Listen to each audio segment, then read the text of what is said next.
Hey guys, it's Miss Stefan. Here are your vocabulary words for Unit 7.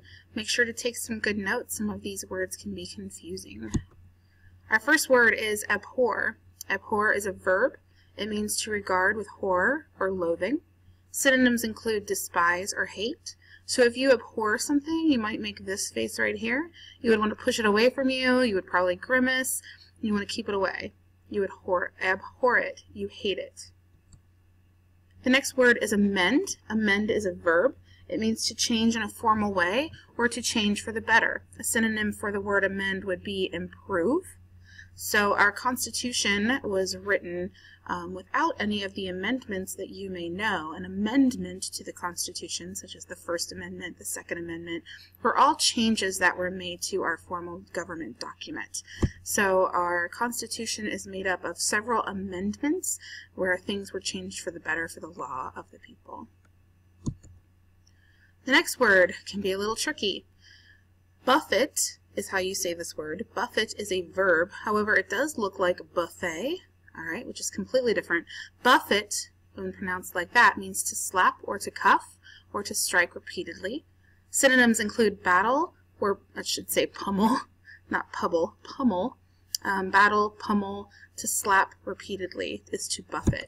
So don't think of this, which is a buffet, all right? So that would be wrong. This would be buffeting, hitting repeatedly. How you can remember this word, one trick that I do, is that you would probably hit the buffet a couple of times before you're full. So buffet, you would hit it repeatedly, the buffet.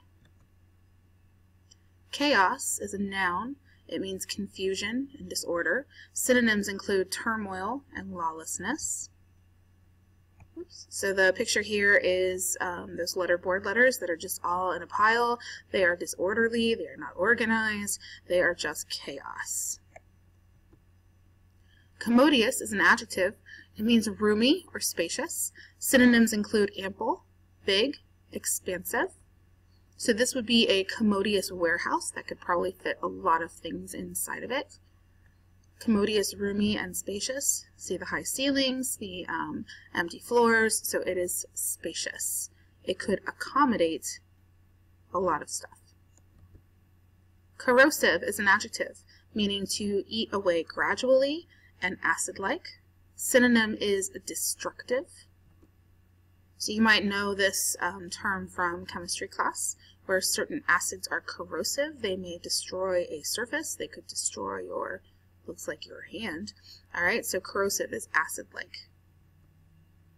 Discern is a verb which means to see clearly, to recognize. Synonyms include detect or distinguish. It is easy to discern what is good and what is evil a lot of times in our world, so you can distinguish between those two very easily as if they were two different roads to go on. Discern. Next word is extant. Extant is an adjective, meaning still existing, not exterminated, destroyed, or lost. A synonym would be surviving. To think of the opposite of this word is extinct.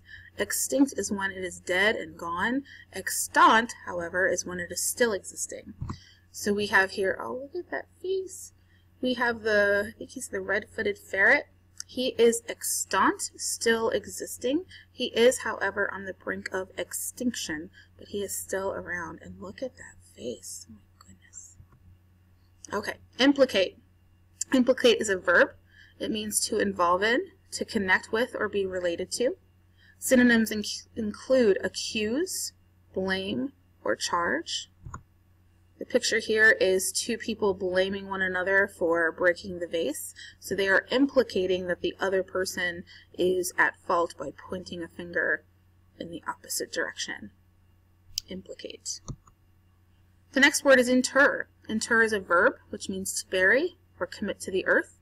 A synonym would be to entomb, which means to put into a tomb, entomb, or even to plant. So it's to bury and to commit to the earth. If you ever watched Friends, Joey interred himself on the beach one summer when they were on vacation and created for himself a mermaid body. Inter. He is part of the earth now. The next word is martinet. Martinet is a noun and is a strict disciplinarian or a stickler for the rules, a rule follower, if you will. Synonyms include an enforcer or an authoritarian. Teachers often have the unfortunate distinction of being known as martinets, which means we have rules, we follow the rules, and we are to instruct you guys to follow the rules as well. Obviate. Obviate is a verb, and it means to anticipate and prevent or to remove. Synonyms include counteract, avert, or block. You can obviate getting cavities in between your teeth by flossing every day, which I am not good at, by the way. So flossing will obviate the cavities that go in between your teeth.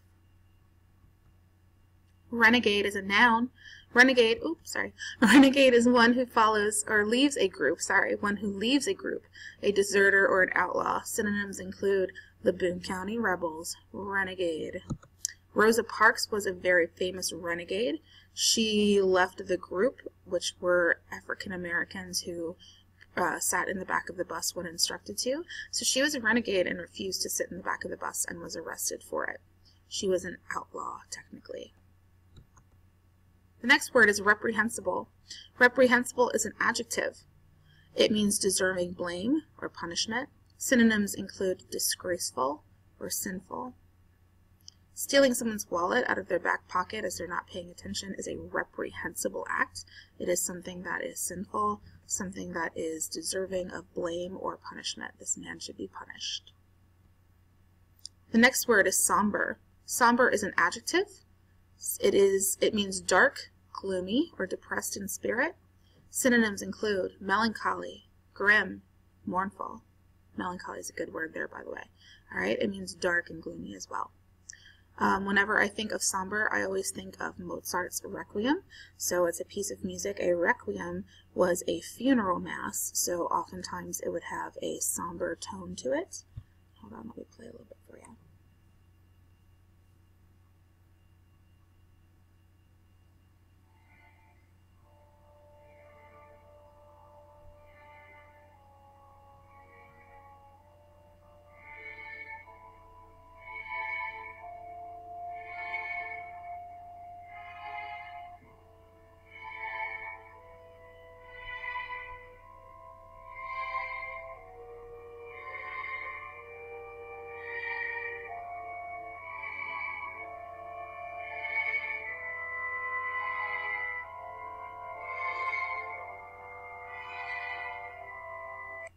Alright, so since it is a requiem, it is a mass for the dead, then obviously it's going to have a somber tone to it.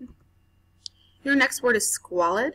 Squalid is an adjective, and it means filthy or wretched.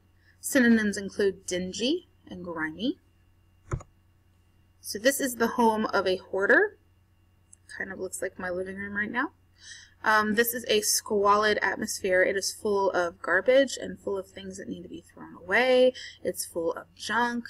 Alright, so it is squalid. It is grimy. It is filthy. It is wretched.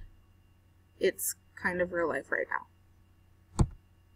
The next word is turbulent. Turbulent is an adjective. It means disorderly, riotous, violent, or stormy. Synonyms include bumpy, rough, and choppy. So if you're ever in an airplane and you hit some air pockets, they'll say that you've hit turbulence, and its turbulence is the noun form of the word because it is choppy and rough and violent, and it makes the airplane shake scarily. So here we have a ship on a turbulent sea. You can see they've hit a storm. Those waves are huge and white and threaten to swallow the ship. So this would be a turbulent ocean. It is choppy and stormy. Your next word is vociferous. Vociferous is an adjective, means loud and noisy. Synonyms include boisterous and distracting. If you've ever been around a toddler for any amount of time, you will know that they are very vociferous creatures. Everything they think and feel has to be a noise that comes out of their mouth. I do love children, but they can be very vociferous, loud and noisy and boisterous. Next word is voluminous. Voluminous is an adjective, and it means of great size. Synonyms include ample and billowing. So we have an ad here for Paul Mitchell hair products for his Extra Body shampoo and conditioner, and it says, I am voluminous, and the reason it's voluminous is the big hair. Her hair takes up a lot of space. So think in your science class of your term volume, or maybe in geometry class volume, which is the amount of space that's taken up. If something's voluminous, it's going to take up a lot of space. And the next word is wave. Wave is a verb, and it means to do without or to give up voluntarily. Synonyms include defer and forego. You may have heard of a waiver, which is the noun form of this verb, which is a permission slip sometimes, or a letter, or something that lets somebody know that you can have a waiver for a lot of things, like a fee. Some of you may have had waivers for the ACT test for the fee through school, so it means that they are waiving, they are doing without your ACT fee. So a waiver is something that gets you released from an obligation, usually a monetary obligation. All right, those are your words for this week. Your test is going to be on the due date board, so don't forget to check that. And make sure you study at least 5 to 10 minutes a night on Quizlet, which you can find on Canvas. Have a great day, guys.